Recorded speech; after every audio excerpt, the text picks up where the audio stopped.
المؤمنين الله ينجيهم بإيمانهم، الله ينجي المؤمنين بإيمانهم. وهذه الآية ولما جاء أمرنا نجينا هودا لحاله؟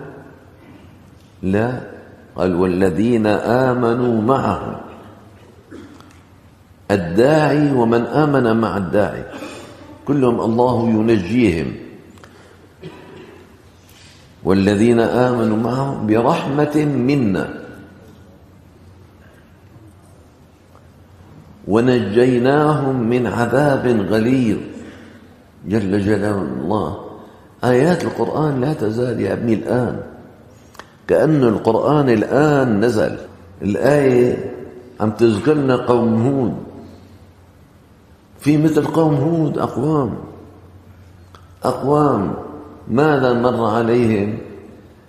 منهم من أغرقنا، ومنهم من أرسلنا عليهم ريح حاصبة، ومنهم فالله عز وجل إذا أراد هلاك قوم قال كن فيهلك. فالعذاب كان العذاب الذي نزل بهم ووقع عليهم ريحا صرصرا، وقع على قوم هود. نسأل الله العفو والعافية. العذاب يا ابني ممكن يكون فردي وممكن يكون جماعي.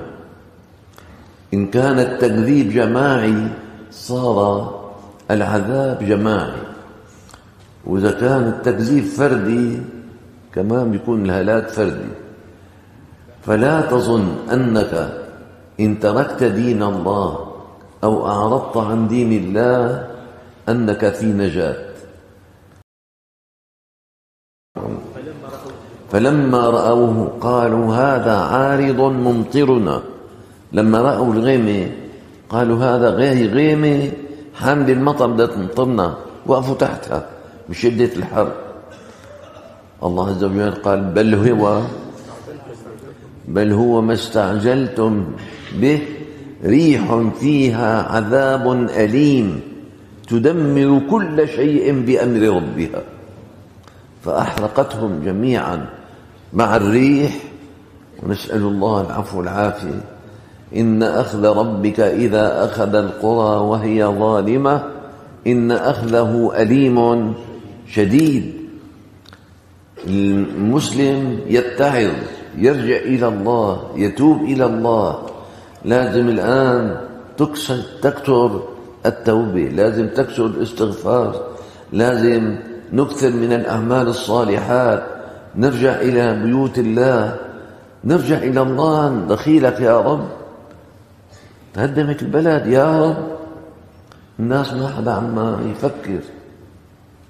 اشكروا الله اللي الله عز وجل ألهمكم تأتوا إلى بيت الله لتتذكروا الله، لتتذكروا أن قدرة الله لا يقف أمامها قوي ولا عتيد، ولا مهما كان قدرة الله لا يقف أمامها أحد.